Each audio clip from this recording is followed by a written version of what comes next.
Oke, di antara semua pilar, sosok Sanemi mungkin bisa dibilang sebagai sosok pilar yang paling tidak bersahabat. Nah, mungkin saya sosok pilar yang satu ini tuh paling tidak ingin kalian dekati nih, apalagi temani. Nah, kenapa dia seperti ini dan ada apa nih cerita di balik Sanemi sendiri? Nah, kita mulai video ini kita akan bongkar lebih lanjut nih mengenai pribadi sang pilar angin itu yang terkenal sebagai temperamental. Oke, kita mulai.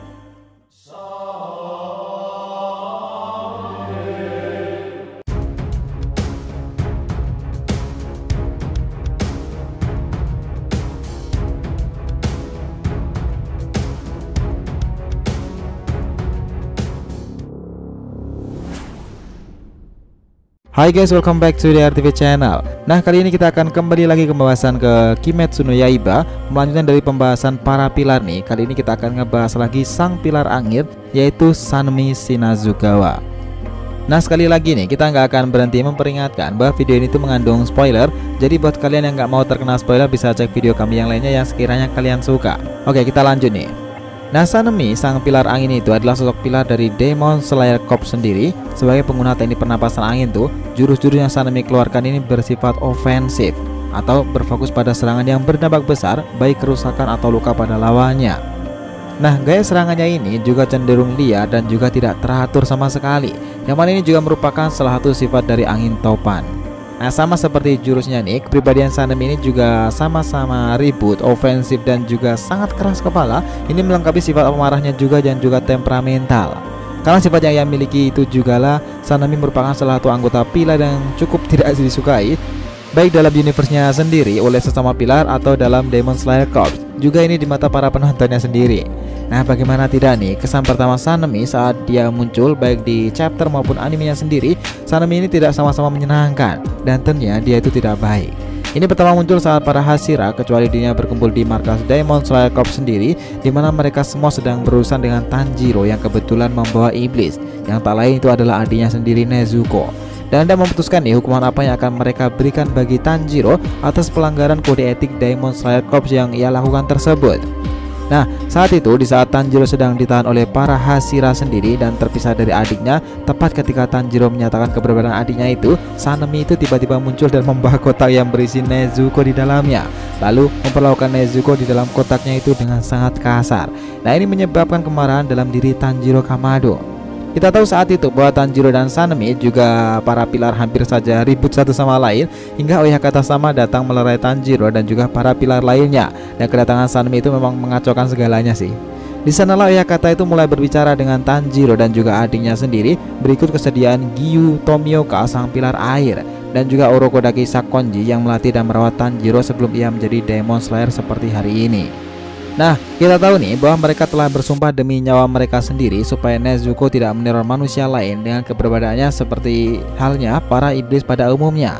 Nah, berikut memberikan izin kepada Tanjiro untuk membawa Nezuko sebagai adik dan juga iblis yang akan membantunya dalam berbagai misi-misinya itu. Nah, jadi dari sinilah nih para pilar lainnya itu bisa mengerti dan menerima Nezuko untuk membantu Tanjiro sendiri sekalipun dia adalah seorang iblis. Tapi lain ceritanya dengan Sanemi. Ia menolak untuk menerima Nezuko hanya karena ia adalah seorang iblis. Bahkan nih, ia sampai masuk ke ruangan khusus Oyakata sama hanya untuk memperlakukan Nezuko dengan kasar. Supaya kita tahu Nezuko bisa membuktikan langsung di depan Oyakata sama dan para pilar lainnya bahwa Nezuko tidak ada hubungannya dengan para iblis lainnya. Ini maksudnya tidak ada ubahnya dengan para iblis lainnya. Yang dia tahu mungkin hanya bisa meneror dan membunuh manusia dan terlepas dari sumpah Giyu dan juga Orokodaki Sakonji.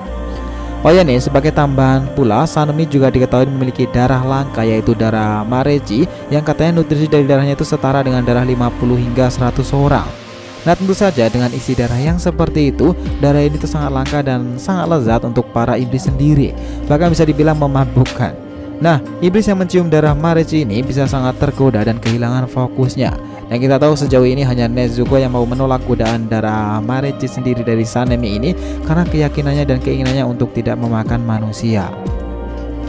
Nah, namun nih, tapi ternyata apa yang ingin Sanemi buktikan tidak terbukti. Karena kita tahu saat itu Nezuko sekalipun sudah diberikan langsung darah Sanemi sendiri, ia tetap saja bergeming, tidak mau memalingkan wajahnya sedikit pun, apalagi bergerak menyerang Sanemi.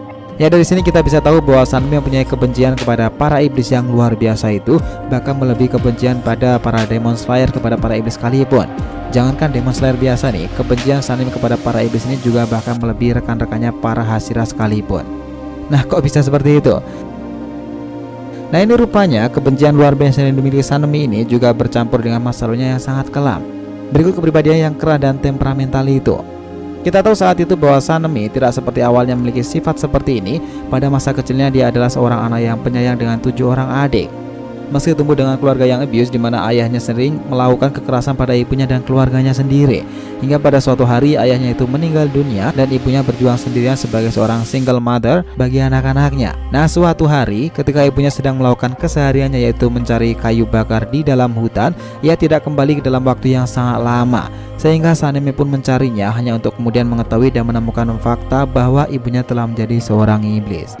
Nah, sebagai seorang iblis sendiri nih, bahwa ibu Sanemi pun membunuh seisi keluarganya kecuali Sanemi sendiri, dan dalam sebuah upaya pertahanan diri itu Sanemi membunuh ibunya tepat di depan mata adiknya sendiri, yaitu Genya.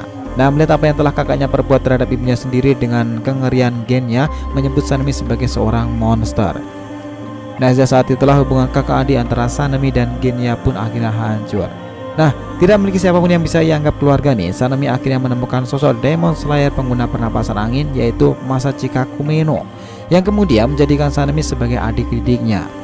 Nah, keduanya pun kemudian bekerja sebagai seorang Demon Slayer sendiri, dimana pada suatu hari dalam sebuah misi, Sanemi harus lagi-lagi kehilangan orang terdekatnya tadi, yaitu Masachika Kumeno, di tangan iblis tentunya. Ini terlalu banyak nih kehilangan orang yang ia sayangi, membuat Sanemi itu menjadi pribadi yang keras dan sangat temperamental, serta pemarah karena ia marah terhadap realita dan situasi yang ia jalani hingga saat ini, serta karena tekanan mental yang luar biasa itu. Berikut kebenciannya kepada para iblis yang sangat membara, karena semua tragedi yang terjadi di masa hidupnya itu terjadi karena keberadaan iblis-iblis itu. Bahkan nih, karena hal itulah ia sempat berbuat kurang ajar kepada Oyakata Sama sebagai pemimpinnya sendiri. Dengan penuh amarah berkata bahwa Oyakata Sama hanyalah yang orang tidak tahu diri, yang hanya memimpin Demon Slayer Corps tanpa berbuat apa-apa dan terjun ke medan pertempuran. Nah, ia menganggap bahwa Oyakata itu hanya memberikan perintah saja, tanpa peduli tentang keadaan bawahannya langsung yang bertarung nyawa demi tujuannya, tanpa tahu betul nih apa pergolakan batin yang dialami oleh Oyakata Sama sebenarnya. Nah, namun nih, terlepas dari tindakan Sanemi sendiri yang kurang ajar itu, secara mengejutkan bahwa Oyakata Sama itu sama sekali tidak tersinggung, apalagi marah akan hal itu. Nah, malahan yang menarik, Oyakata Sama itu berterima kasih kepada Sanemi dalam tanda kutip kritikan yang ia sampaikan itu tadi, sambil menjawab bahwa Oyakata Sama itu sadar betul dengan posisinya saat ini, dan ia juga sama-sama menyesali ketidakmampuannya dan keterbatasannya itu. Maka itu sebagai gantinya, ia akan terus mengingat nama-nama Demon Slayer yang bertarung atas nama dirinya itu dan demi tujuannya. Dan sekaligus setiap hari ia datang menziarah makam para Demon Slayer Corps sampai di mana hari ia tidak mau berjalan lagi karena penyakitnya. Kita tahu meskipun Oyakata Sama itu tidak marah sama sekali, tapi tetap saja tindakan kurang ajar Sanemi itu mendapatkan omelan dari rekan-rekannya sesama Hashira. Dan sejak saat itulah Oyakata Sama juga mendapatkan respect dari Sanemi. Nah, terlepas dari keterbatasannya yang ia singgung tidak lama sebelumnya itu. Nah, dengan sifat-sifat yang telah disebutkan tadi, kita rasa sudah sangat jelas nih kenapa Sanemi tidak disukai baik oleh karakter Demon Slayer lainnya maupun kita sebagai penonton nih. Tapi terlepas dari sifatnya itu, sebenarnya Sanemi adalah orang yang baik hatinya dan peduli kepada rekan-rekannya. Nah, rangkaian kejadian traumatis yang melanda orang-orang yang ia sayangi dan pedulikan tidak menghentikan dirinya untuk tetap memperdulikan rekan-rekannya sendiri. Seperti yang bisa kita lihat saat menerima kabar kematian Rengoku, sang pilar api itu, kita bisa melihat ekspresi sedih dari Sanemi Shinazugawa.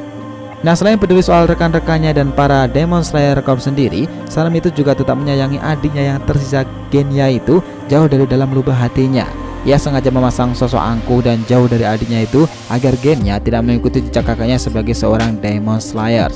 Karena ia paham betul menempuh jalan sebagai seorang Demon Slayer akan sangat berbahaya dan sangat mungkin Genya akan mati lagi mengikuti ibu dan saudara-saudaranya sendiri. Dan Sanemi tidak menginginkan akan hal itu. Yang mana sayangnya itu benar-benar terjadi nih. Genya yang masuk ke anggota Demon Slayer Corps yang berakhir juga di tangan seorang iblis. Nah, kita tahu bahwa perjalanan Sanemi sebagai seorang Demon Slayer Corps sendiri dan juga seorang Hashira pelan-pelan mengubah kepribadian Sanemi sendiri, sekaligus membantunya menghapus segala trauma yang ia alami. Ini terbukti dengan kesedihannya untuk membantu Tanjiro dalam pertempuran di Infinity Castle, dan ketika ia mengelus kepala Nezuko saat Nezuko sudah sembuh dari menjadi seorang iblis. Nah, yang menarik saat itu sepertinya Sanemi Shinazugawa ini hanya menghormati salah satu para pilar lainnya. Mungkin yang paling ia hormati adalah si pilar batu Yume Himejima. Nah, kita bisa melihat itu dalam chapternya ketika mereka berdua itu melawan Kibutsuji Muzan. So, itulah tadi breakdown kita tentang sosok Sanemi Shinazugawa, sang pilar angin yang keras dan pemarah itu. Berikut kisahnya yang kelam dan perkembangan karakternya sendiri. Jangan lupa kisaran di kolom komentar dan subscribe channel ini. Semoga ceritanya itu memberikan informasi dalam tiap pembahasan animenya. Thank you telah menonton konten DRTV and will be come back.